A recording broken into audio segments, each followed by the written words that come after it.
আমার পুজো করা হয়ে গেছে। আনন্দ করো, আনন্দ করো। কিসের আনন্দ? কেন? তোমার একমাত্র ঠাকুরপো সে কলকাতায় পড়তে গিয়েছে, আজকে বিএ পাস করেছে। এমনকি তাই নয়, সে গোল্ড মেডেলিস্ট। সত্যি আমার মুখ উজ্জ্বল করেছে। মাগো, তুমি অদূর থেকে দুই হাত তুলে আমায় আশীর্বাদ করো মা। আমি যে তোমাকে কথা দিয়েছিলাম আমার একমাত্র ছোট্ট ভাই উত্তমকে মানুষের মতো মানুষ করব, কিন্তু এতে তো হবে না। আমার যে বড় ইচ্ছে, আমি যে ডাক্তারি পড়াতে চাই। আমি উত্তমের জন্যই পুজো করছিলাম। ডাক্তার পড়াতে গেলে অনেক টাকার দরকার। মাঠে 3 বিঘে তুমি যে ডাক্তার পড়াতে চাচ্ছ তার জন্য তো জমি জায়গা যা ছিল সবই তো বেচে দিয়েছো। যতই কষ্ট হোক আমি আমার একমাত্র ভাইকে ডাক্তারি পড়াবো। এর জন্য টাকা কে দেবে আমায়? টাকা আমি দেবো টাকা। এ ভাই, তোমায় তো আমি চিনতে পারলাম না। আমি হচ্ছি উত্তমের বাল্য বন্ধু। তোমার ভালো বন্ধু? তার মানে কি তুমি তমাল? ইয়েস, সত্যি? আপনি ঠিক চিনতে পেরেছেন দাদা। সুদূর কলকাতা থেকে এসেছি। আমি আপনার কথা শুনেছি, আপনার ছোট্ট ভাই উত্তমকে ডাক্তারি পড়াতে চান। হঠাৎ করে এই গরিবের কুটিরে ভাই, আমি কিছু বুঝতে পারলাম না। দাদা, আপনার কথা শুনে আমি এসেছি। আপনার ছোট ভাই উত্তমকে ডাক্তারি পড়াবেন। মাঠের জমিগুলো শিক্ষিত করতে গিয়ে সব শেষ করে দিয়েছে। হ্যাঁ, ডাক্তারি পড়াতে গেলে অনেক টাকার প্রয়োজন। প্রয়োজন। তাই যত টাকা খরচ হবে উত্তমকে ডাক্তারি পড়াতে আমি দেব। না! তার বিনিময়ে একটা ছোট্ট কাজ করতে হবে দাদা। তমাল, এই পৃথিবীতে কেউ স্বার্থ ছাড়া চলে না। আর এতগুলো টাকা তুমি আমাকে দেবে, এর বিনিময়ে একটা ছোট্ট একটা কাজ। কি এমন কাজ? অন্য কিছু নয় দাদা, ছোটবেলায় বাবা মাকে হারিয়েছি। ছোট্ট একটা আমার বোন আছে। আমি চাই আপনার ছোট ভাই উত্তমের সঙ্গে আমার ছোট বোন লিলিমার বিয়ে দিতে। অসম্ভব! তোমরা হচ্ছ কোটিপতি, তোমার বোন একমাত্র ধনীর দুলালি। সে যখন এই পৃথিবীতে জন্মগ্রহণ করেছে সোনার চামচ মুখে নিয়ে জন্মগ্রহণ করেছে। সেই মেয়ে কি আমাদের এই তাল পাতার কুটিরে এসে সংসার কি মানিয়ে নিতে কেন পারবে না দাদা, কেন পারবে না? যে বাচ্চা লক্ষ্মী প্রতিমার মতো বৌদি আমার বোন ধলির দুলালি সোনার চামচ মুখে দিয়ে জন্মগ্রহণ করেছে, এই গরিব সংসারে এসে সবকিছু মানিয়ে নিতে পারবে না দাদা? তোমার না। আমি উত্তমের বর্তমানে এত বড় আমি সম্মতি দিতে পারলাম না। ওগো, শুনছো? আমি বলছিলাম কি তুমি রাজি হয়ে যাও। হ্যাঁ, তাই বলছিলাম ঠাকুর পৌকে তো তুমি ডাক্তারি পড়াতে চাচ্ছ, তাহলে ওনার কথা মতো তুমি রাজি হয়ে যাও না। তোমার কথাতেই উত্তম সব কথাই শুনবে। ঠিক বলেছো সীতা। ছোট্ট থেকে আমরা পুত্রের নেই টাকা মানুষ করেছি। আজকে যদি আমি কথা দিয়ে দিই সে কথা আমার লাভ করবে না। বেশ দাদা, বড় আশা করে এসেছিলাম কলকাতা থেকে এই গ্রামে। আশা যখন পূর্ণ হলো না তখন ফিরে যাচ্ছি আমি রিক্ত হস্তে। দাঁড়াও ভাই, এই গরিবদের বাড়িতে যখন এসেছো অন্তত এক কাপ চা তো খেয়ে যাও। থাক বৌদি থাক, আজ নয়, সম্পর্ক যখন হলো না আমি এই বাড়িতে জলগ্রহণও করব না। দাঁড়াও তমাল, দাঁড়াও। সুদূর কলিকাতা থেকে এসেছে এই গ্রামে, তুমি ফিরে যাবে? না না না, আমি উত্তমের অবর্তমানে আজকে আমি আমার একমাত্র ভাইকে ডাক্তারি পড়াবার জন্য আমি এই বিয়েতে সম্মতি দিলাম। দাদা, আপনি আমাকে বাঁচালেন দাদা।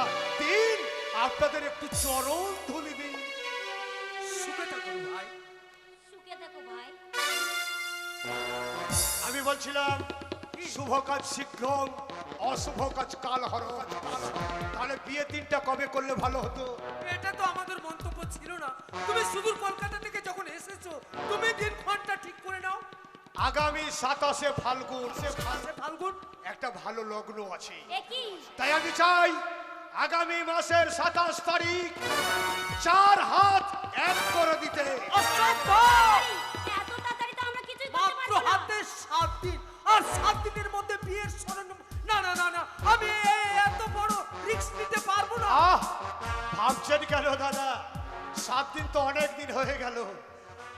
এই বিয়েতে যত টাকা খরচ হবে কামাল আমি দেব।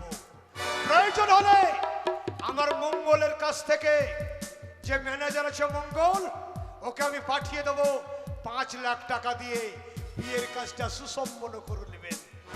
এখন আমি আসি বৌদি, আসি দাদা, মনে রাখবেন আগামী মাসের 27 তারিখ উত্তমের সঙ্গে হবে লিলিমার শুভ বিবাহ। দাঁড়াও তখন দাঁড়াও, যখন আত্মীয় হতে চলেছ, আরে মিষ্টি মুখটা করে যাও। যখন সম্পর্ক হয়ে গেল কমসে কম একটা তো মিষ্টি মুখ মুখ করে যাবে। থাক বৌদি থাক, কেন? আজ নয়, আপনারা তো আমার পরম আত্মীয় হতে চলেছে। হ্যাঁ ভাই, দাদা বাজার থেকে বড় রুই মাছ কিনে নিয়ে আসবে, আর সেই মাছটা আপনি নিজে হাতে রান্না করবেন, আর আমার থালাতে সাজিয়ে দেবেন রুই মাছের মাথা, আর সেই মাথাটা আপনাদের দুজনের চোখের সামনে আমি চিবিয়ে চিবিয়ে খাবো। উত্তম স্যার, তোমার লাইফের আমি 12টা বাজিয়ে দিয়েছি। ভীষণ প্রতিজ্ঞা করেছিলাম তোমার জীবনের 12টা আমি বাজিয়ে দেবো। এমন ঝড় উঠবে তোমার সুখের সঙ্গে টাটটা ভেঙে টুকরো টুকরো হয়ে যাবে। একটা হাসি হাসবে।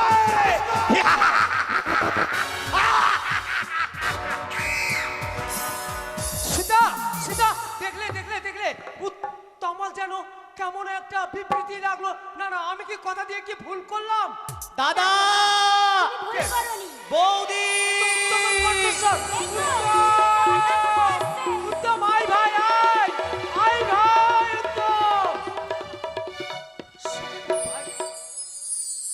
উত্তম, তুই যে হঠাৎ করে আসবি, আরে একটা টেলিগ্রাম তো করতে পারছিস। দাদা, আমি তোমাদের সারপ্রাইজ দেওয়ার জন্য আমি টেলিফোন না করে চলে এসেছি। Surprise? শুনেছো দাদা, শুনেছো আমি কলেজে ফার্স্ট ক্লাসে পাস করেছি। আমি শুনেছি ভাই। আমি আগেই খবর পেয়েছি। সকালবেলা চায়ের দোকানে গিয়ে আনন্দবাজার পত্রিকায় দেখলাম প্রথম পৃষ্ঠায় তোর নাম। ভাইরা দাদা, চলে আর দেরি নয় দাদা, আর দেরি নয়। তাই তো অনেক দিন পর আমি গ্রামে ফিরে এসেছি। সেই ছোট্ট ছোট বন্ধুদের কথা আমার খুব মনে পড়ছে দাদা। হ্যাঁ। তাই তো আমি এই সুসংবাদটা তাদেরকে দিয়ে মিষ্টি মুখ করে এসে আমরা 3 জনে মিলে একসঙ্গে খাবো। আমি আসি বৌদি। দাঁড়া, আরে একটা সুসংবাদ নয়, দুটো সুসংবাদ বন্ধু মহলে গিয়ে বলবি। দাদা, ও, সীতা, এ তুমি কি বলছো দাদা? আমি তো বড় দাদা, আমি পুত্রের নেই মানুষ করেছি, আমি এই কথাটা বলতে পারি। তুমি বৌদি হলো, তুমি বলো না। আরে আমি বলতে পারবো না, আমার সাথে কথাটাই কোনো শেয়ার করে না বৌদি। তো। তোমাকে বলবে, তুমি দাদা, কথা শুনবো। তুমি বলছো বৌদিকে বলতে, বৌদি বলছে তোমাকে বলতে, এমন কি কথা দাদা? উত্তম, দাদা, আমি তোকে অজান্তে আমি যে একটা ভুল কাজ করে ফেলেছি রে। কি বলছো দাদা? হ্যাঁ, তুমি সেই ছোট্টবেলা থেকে আমাকে লালন পালন করে বড় করেছো। আমার কাছে তো তুমি কোনো ভুল কাজ করতে পারো না দাদা। বলো তুমি কি করেছো? উত্তম, তোর বন্ধু মহলে গিয়ে প্রথম কথা বলবি যে আমি ফার্স্ট ক্লাস পাস করতে দাদা। পেরেছি। কিন্তু আমি যেটা ভুল কাজ করেছি সেটা হচ্ছে আমি যে তোর বর্তমানে অজান্তে আমি তোর বিয়ে ঠিক করে দাদা, এ তুমি কি করেছো দাদা? এ তুমি কি করেছো? তুমি আমাকে না চাইতে তুমি আমার বিয়ে ঠিক করেছো? না দাদা, না, আমি পারবো না দাদা, আমি বিয়ে করতে পারবো না। এটা কি তোর শেষ কথা?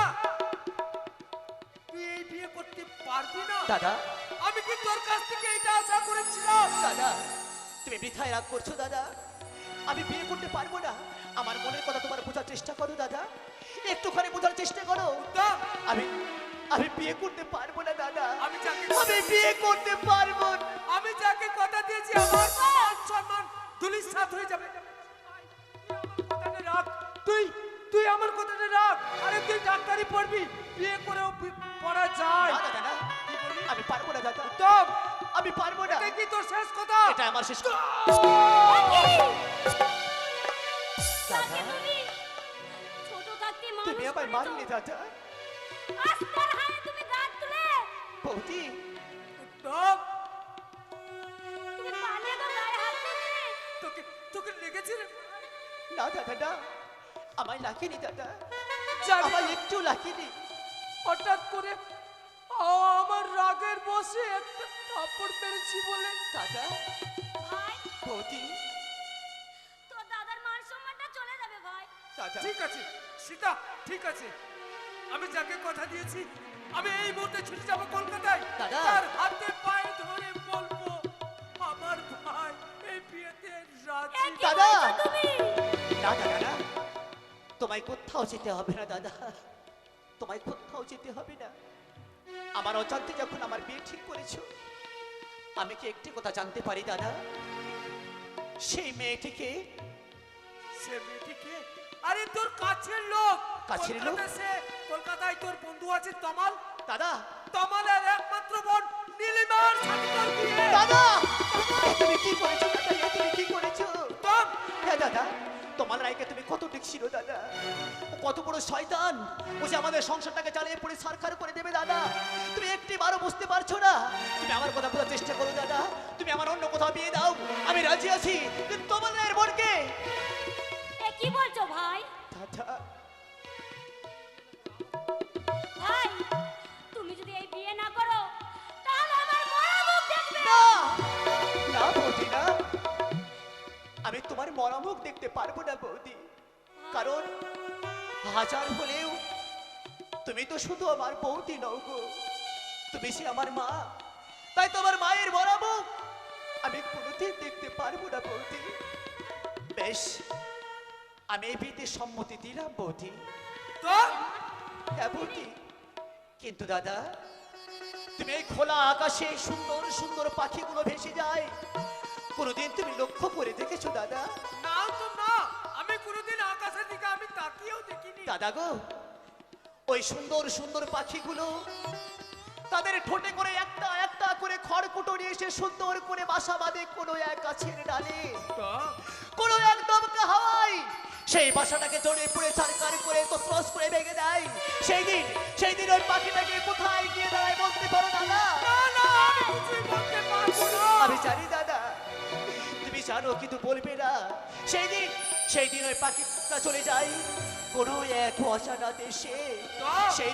সেই রূপ ওই ধনীর দুলালি নীলিমাকে বিয়ে করে এই সংসারে এনে এদের সংসারটা চলে পড়ে সরকার হয়ে যায়, এই সংসারটা শেষ হয়ে যায়। সেই দিন এই উত্তম সেনকে তুমি কোনোদিন দোষারোপ করতে পারবে না বৌদি, এই উত্তম সেনকে কোনো দোষারোপ করতে পারবে না।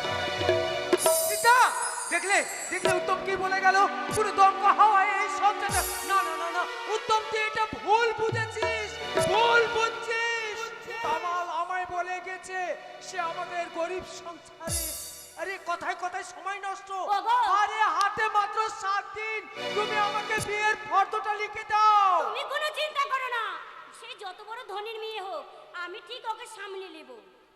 আরে বিয়ের ফর্দটা লিখে দাও, হাতে সময় নেই, গ্রামে নিমন্ত্রণ করতে হবে, আত্মীয় স্বজনকে নিমন্ত্রণ করতে হ্যাঁ হবে। হ্যাঁ ঠিকই বলেছো, অনেক কাজ পড়ে আছে, চলো তাড়াতাড়ি আমি তোমাকে দেই ভিতরে লিখে দিব। ওগো গ্রামের মানুষ, আমার একমাত্র ভাই উত্তমের শুভ পরিণয় আগামী 27শে ফাল্গুন। আপনারা কেউ সবাই আসবে। না খেয়ে যাবেন না।